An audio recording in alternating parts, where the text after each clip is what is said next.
It's like we said before, not every machine, not every motion should be a full range of motion, full range of tension. Don't forget to fart daily when you come to the gym. All right, guys. You guys want to blow up your back? Saw I blow my back up. You want a mass building back workout? Try this. You want bulging lats? You want Tyrannosaurus traps? You guys want lats like Dorian Yates with half the work and half fucking genetics? You want to figure out how to not work hard, get big? You want, this is the shortcut channel.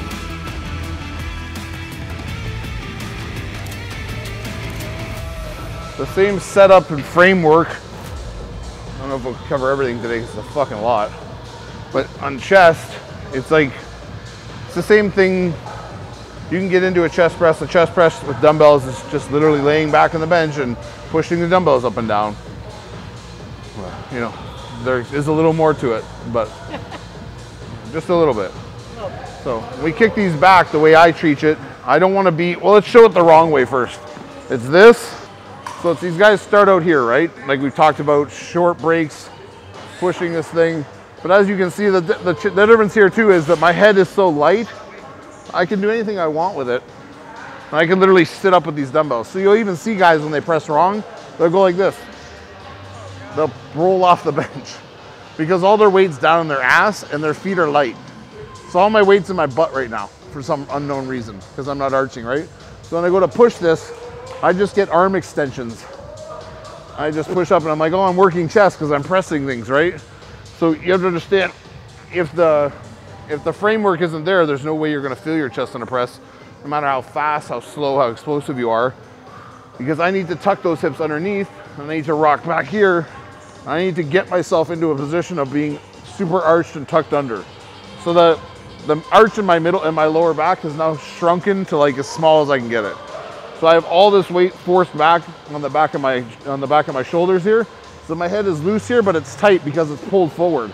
I can't put it back without feeling fucking weird, right? I have to let it float. So when I go to move here, I'm dug into my toes, I'm on my tippy toes, I'm tucked into my glutes, and I'm able to move through a weight. Because I've driven up, I'm not necessarily stomping the floor because I don't have that much weight on my body, but I'm literally driving up through things and driving into the bench. But if I don't have this strong framework where all this is firing, so all this is tight. If someone hits my body when I'm in this position, my legs aren't gonna go like this. They're gonna be tight and I'm gonna press because I'm locked down through the whole path, right? Starts with my toe on the ground, up my leg, my arch on my back, condenses my lower back, puts the weight on the back of my shoulders. My head goes forward because I have to retract shoulders, right? So you see these guys, you need to work on these setups, even with the lighter weights, or all your fucking dumbass feeder sets. Like, a set is a set. It'll always just be a set. I hate to fucking break that to everybody. But it's like, if you're not setting up, it's like deadlifters get this, powerlifters get it. This is like a good thing that powerlifters and deadlifters, or powerlifters and bodybuilders could share and learn from one another. Every powerlifter that's worth a shit sets up the same every time. I don't care if they're pulling 135 or pulling 800 pounds. They get into the position the same way and they stand up, boom, and they put it down. But everything is the same. I put my foot in the same spot. I arch up, or I do whatever I do. I fucking reach up and I put down. They do whatever they do for their sequence of movement to get themselves in the right spot to efficiently move a weight. It's the same with bodybuilding. You don't just come in here and haphazardly press things. If anyone who's ever trained with me would know, before you even start a movement with me, I'm moving like 20 fucking things before we even start moving the weight. It's not just pick up the weight and let's see what happens. It's like, no, we're gonna pull it back to here, we're gonna set it here, put your head up, put your chin up, put your chest up, lock down here, hold here, hips tight. So they're understanding how to lock down and move. You guys and girls out there that are just coming in and lifting, all the power to you, but you'll be doing a lot better when it comes to actually progressing if you spend the time on these setups and actually spend the time to understand how your body works and how to set up to hit the parts you want to hit. It's like, you guys can see these kids come in this gym, or any gym in the world, pick up 80-pound dumbbells, get on the fucking bench, they fucking kick one up, and then they almost drop this one, the other guy brings this one up, and they're here, and they're fucking, like fucking, you know what I mean? They're having an epileptic fit while they're trying to fucking push the fucking thing up, right? Because their fucking feet are all over the place. They're like fucking whirly birds and fucking, they're just trying to press, I just got to push the 80s up and my chest will grow. You're on the same level as those kids if you don't start doing this. Like, you just look better doing it, but it's the same comprehension of weight, right? So just don't think that you're advanced because you're like, oh man, when I press 80s shitty, I make it look good. You know what I mean? My 80s, when I push them, it's absolute dog shit, but it looks super good. Like, I feel like I have control of that horrible form. I see a lot of people make a mistake on this machine and other machines like it, because this machine kind of rocks up at you a bit. Like, its path is literally like gonna come up like this if you pull it too far. So you see people pull it too far, any machine like it, they go, because they think they have leverage. They're trying to find a point of leverage because all the weight keeps hanging.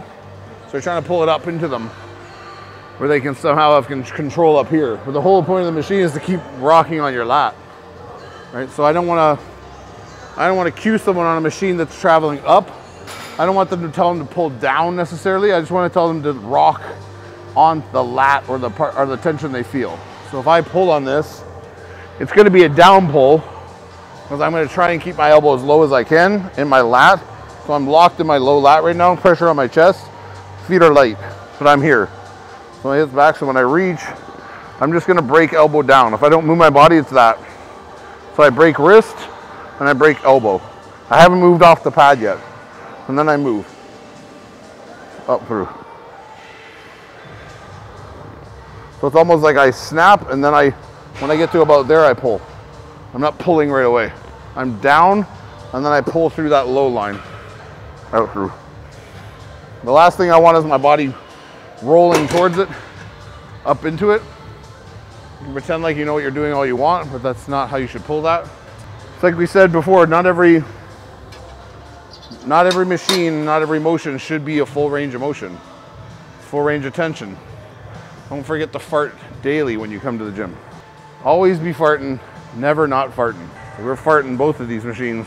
Let that tension build in your sternum. We've done this a million times, but let that tension build in your sternum. So now you know your pressure's on your chest pad. And yes, I'm rounded now, but all I'm gonna do to cut back that rounded feeling is literally set up in posture as tall as I can and tuck my elbow in. As soon as I tuck my elbows in, I'm able to stay taller through the motion. If I did that without tucking my elbows, I'd be like, and I'd have less chest pressure.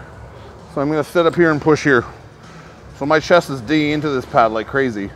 So when this arm pulls, I'm just gonna rise. I'm gonna lean back first.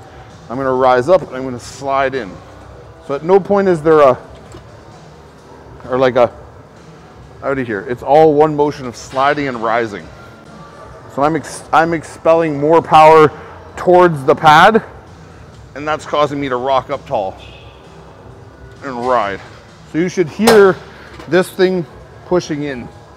I should hear a little, because I'm using this to get up.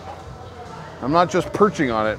So a lot of people we know have these arm pulling problems where it's like they look like they're on the pad, and they get here and they're light. Like I could put my hand in here. If I'm doing it, you can't fit your fingers in there. So I'm crushing that fucking pad, right? So when they keep this distance and they go, you see how much, and this hip's getting pulled if they don't fight it, right? So again, if we don't keep that hip posture, the same posture we had on barbell curls or whatever, where our hips are back and our feet are dug in the ground, I'm here, I'm sturdy here. So I can stand up from here and I can sit back down into that sturdy feeling and I can rock up through things. And my upper body's free to move. Because I'm down in my hips, hard, I'm down on my hamstrings, my feet are dug in. I'm not tap dancing. So the pressure needs to be there, right? It carries over from every other fucking back movement you do. Your feet should be in the ground. That's why it's dumb. Yes, I said it's dumb. To go like this. These guys are here. You can't keep yourself forward when your feet are this far in front of you. So why are those pegs there? Other than that the guy who designed it is an idiot. The only reason why that peg should be there is if you wanted to do this. Literally. So I can create a massive opening in my stance and rock and keep weight forced forward. But these guys come in here and they sit here and they act like they're in a fucking like Disney ride and they're like rowing a boat in a fucking kayak. Some guy wrote this morning, he's like, it was something like, man, I feel like shit. I can't get rid of this trend cough. What do you suggest I do? I was like, stop doing trend. There's the, well, what else should I do instead? I'm like, literally anything. Pick something. Like, fucking pick anything. Pick an Anadrol. Like, fuck me, man. Like, that's like, you know what that's equivalent of? It's like someone saying to you, have you never tried drugs before? And you're like, no. You're like, well, you automatically need to do meth first. And you're like, what? Like, what about weed or like a little bit of shrooms or like, you know what I mean? Like, how are we? No, man, meth, dude. Ruin your life instantly. Like, fucking instantly just deep dive in that motherfucker. That's exactly you guys that are doing trend for no apparent reason. Other than somewhere along the line told you that like there's crazy strength gains and blah, blah, and there is a lot of validity to that. Trend is a strong fucking compound, but it is not something you should be on all the time.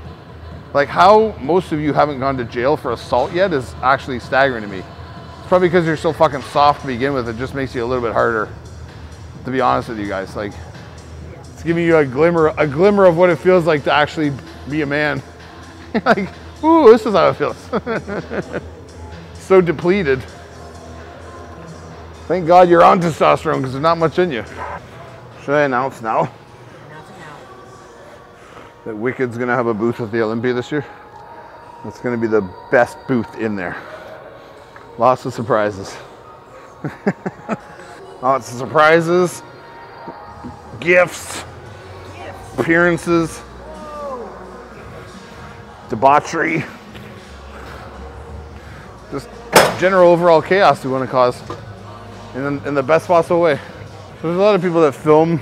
We're filming right now, but it's in an effort to like come from a place of experience and try and help people who may be struggling with like ways to do things better or view things better, take a better fucking approach to how they train, how they go about their life.